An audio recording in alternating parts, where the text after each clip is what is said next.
Assalamualaikum warahmatullahi wabarakatuh. Eh, Perkenalkan, kami dari Fakultas Ilmu Keolahragaan. Di sini pada kesempatan kali ini saya akan memberikan paparan berupa program pembinaan prestasi cabang olahraga bola voli yang beranggotakan yang pertama Diva Kurniawan dengan NIM 62114200009. Yang kedua ada Rahmat Septianto dengan NIM 62114200037. Yang ketiga ada Cievo Alfian Abu Bakar dengan NIM 62114200062. Nah, di sini kita akan memberikan sedikit pemaparan tentang program pembinaan prestasi cabang olahraga bola voli. Langsung saja ke pemaparannya akan saya berikan.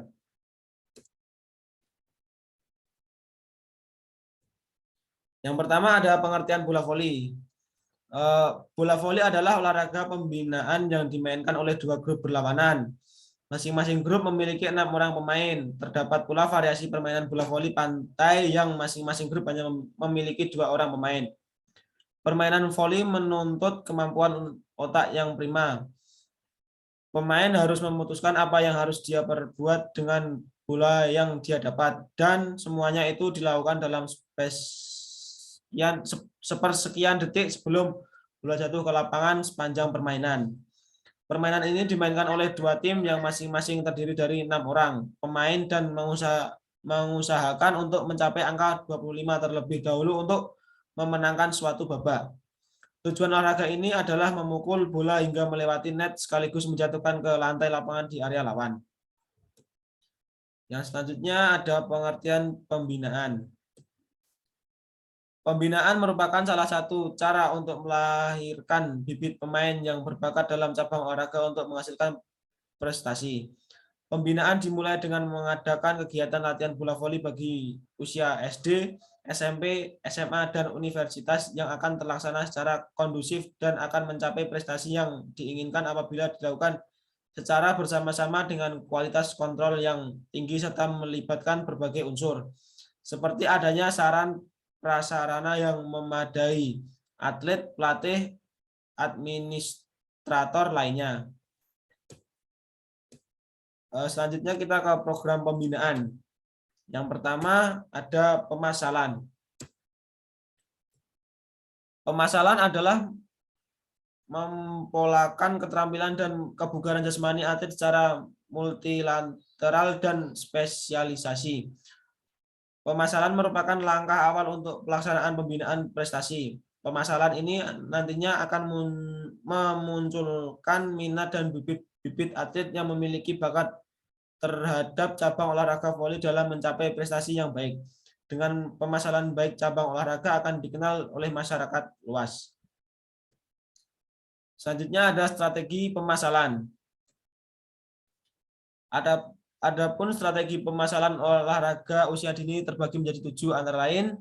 Yang pertama, menyiapkan sarana dan prasarana olahraga yang memadai di tingkat sekolah dasar hingga tingkat universitas. Yang kedua, menyiapkan pengadaan tenaga pengajar atau seorang pelatih olahraga yang mampu menggerakkan dan memahami tentang olahraga tersebut. Yang ketiga, mengadakan pertandingan antara kelas atau antar tim. Yang keempat, memberikan motivasi baik dari dalam ataupun dari luar. Yang kelima, mengadakan demonstrasi pertandingan bagi atlet-atlet yang berprestasi. Yang keenam, merangsang minat anak melalui media massa, televisi, video, dan lain sebagainya. Yang ketujuh atau yang terakhir, melakukan kerjasama antara sekolah dengan masyarakat, khususnya orang tua. Di sini ada pengertian latihan. Aktivitas olahraga yang sistematik dalam waktu yang lama yang ditingkatkan secara progresif dan individual yang mengarah kepada ciri-ciri fungsi fisiologis manusia sasaran yang telah ditentukan disebut latihan. Tujuan latihan untuk meningkatkan keterampilan atau prestasi semaksimal mungkin. Selanjutnya ada aspek-aspek latihan. Beberapa aspek latihan yang sangat diperhatikan yaitu Yang pertama ada latihan fisik, latihan taktik, latihan mental, latihan teknik. Yang selanjutnya ada program latihan. Secara teoris, latihan yang efektif minimal 3 kali dalam seminggu guna untuk meningkatkan prestasi seorang atlet. Beberapa cara dalam membagi masa latihan dalam program tahunan sebagai berikut. Yang pertama ada musim persiapan, yang kedua ada musim peningkat prestasi, yang ketiga ada musim pematangan juara, dan yang terakhir ada musim sesuai pertandingan. Yang selanjutnya ada rencana program latihan.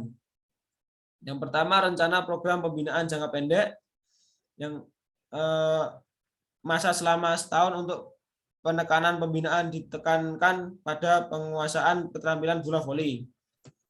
Yang kedua ada rencana program pembinaan jangka menengah. Waktu antara 2-3 tahun, penekanan pembinaan lebih kepada pematangan bertanding dan pembentukan tim. Yang ketiga ada rencana program pembinaan jangka panjang. Masa yang akan dipakai 3-10 tahun untuk penekanan pembinaan diarahkan kepada penjenjangan peningkatan prestasi secara individu maupun tim dalam mengikuti pertandingan-pertandingan di tingkat daerah sampai level dunia. Ada juga isi program latihan. Isi program pembinaan pada rencana jangka pendek.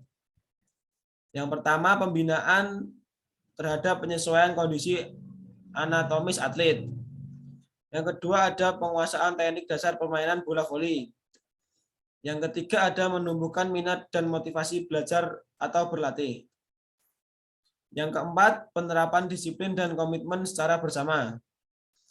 Yang selanjutnya ada isi program pembinaan pada rencana jangka menengah. Yang pertama ada pemahaman terhadap aturan permainan dan pertandingan. Yang kedua, penguasaan berbagai formasi permainan tim. Yang ketiga, memperbanyak frekuensi keikutsertaan pertandingan dalam berbagai kejuaraan di jenjang dari mulai tingkat daerah sampai dengan nasional atau bahkan internasional sekalipun. Ada juga isi program pembinaan pada rencana jangka panjang. Yang pertama, keikutsertaan mengikuti kejuaraan-kejuaraan pada level nasional atau internasional. Yang kedua, pembinaan mental juara pada individu, atlet, dan tim. Yang ketiga, ada mengondisikan atlet untuk menjadi pemain nasional. Nah, yang selanjutnya akan dibacakan oleh teman saya, yaitu Saudara Rahmat. Silakan Mas Rahmat. Ya, masuk. Materi kedua yaitu bisa di next. Tentang pembibitan. Pengertian pembibitan. Pembibitan merupakan suatu pola yang ditetapkan dalam upaya menyaring atlet-atlet berbakat yang diteliti secara ilmiah. Pembibitan adalah fondasi dari bangunan sistem pembinaan prestasi olahraga. Dengan pembibitan akan ditemukan atlet-atlet yang berpotensi, sehingga pada saat pembinaan atau mengikuti latihan akan lebih mudah pada saat mengikuti program latihan yang akan diberikan oleh pelatih. Next. Beberapa pertimbangan yang sangat penting guna memperoleh bibit atlet unggul. Yang pertama yaitu bakat dan potensi tinggi yang dibawa sejak lahir. Untuk putra memiliki tinggi badan minimal 180 dan putri 170 cm. Sedang SMA untuk putra memiliki tinggi badan minimal 185 cm dan putri 175 cm. Syarat tersebut mempunyai andil lebih dominan dibanding proses pembinaan dan penunjang lainnya. Yang kedua, menghindari pemborosan dalam pembinaan atlet apabila yang dibina tidak memiliki potensi yang tinggi yang dibawa sejak lahir. Yang ketiga, perlunya digalakkan pencarian bibit-bibit atlet unggul pada usia dini.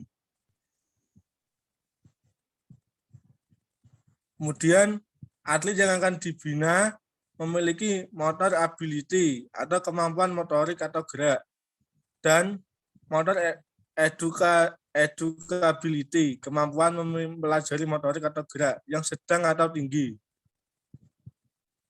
Kemudian ada atlet sudah memiliki keterampilan dasar bermain bola voli secara minimal, atau atlet yang sudah terampil dan pengalaman dalam bermain bola voli.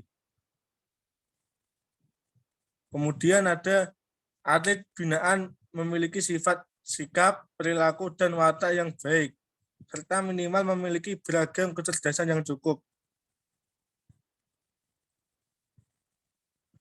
Selanjutnya, mendapat dukungan dari orang tua dan lembaga pembina atlet ketika dia berlatih di tempat sebelumnya. Selanjutnya, atlet memiliki minat dan motivasi yang tinggi untuk dibina menjadi pemain bola voli yang berprestasi optimal. Kemudian, fasilitas untuk latihan dan pertandingan memenuhi kebutuhan. Lalu, memiliki pelatih yang kualifikasi nasional atau internasional.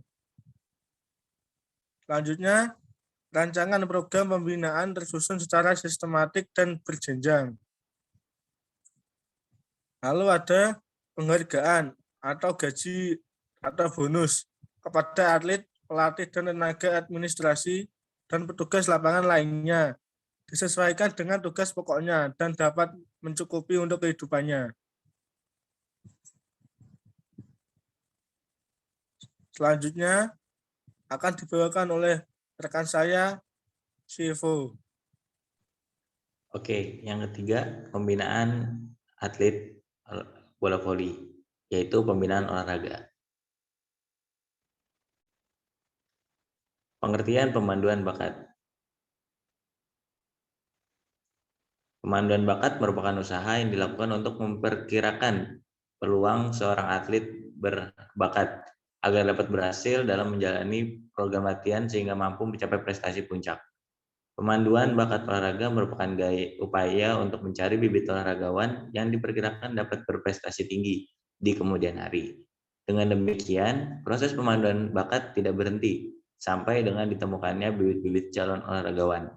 Akan tetapi harus dilanjutkan pembinaan yang terprogram terhadap para calon olahragawan tersebut.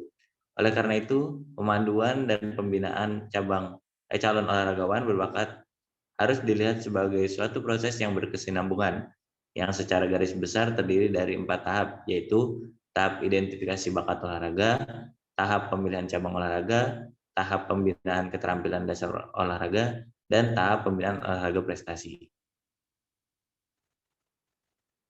Langkah-langkah pemanduan bakat. Adapun langkah-langkah yang dapat ditempuh dalam pemanduan bakat seperti yang dipaparkan Said Junaidi adalah sebagai berikut. 1. Analis lengkap dari fisik dan mental sesuai dengan karakteristik cabang olahraga. 2. Seleksi umum dan khusus dengan instrumen dari cabang olahraga yang bersangkutan. 3. Seleksi berdasarkan karakteristik antropometrik dan kemampuan fisik, serta disesuaikan dengan tahapan perkembangan fisiknya. 4. Evaluasi berdasarkan data komprehensif dengan memperhatikan sikap anak terhadap olahraga di dalam dan di luar sekolah. Mungkin itu saja dari kelompok kami, kurang lebihnya mohon maaf. Sekian dari kelompok kami. Terima kasih. Wassalamualaikum warahmatullahi wabarakatuh.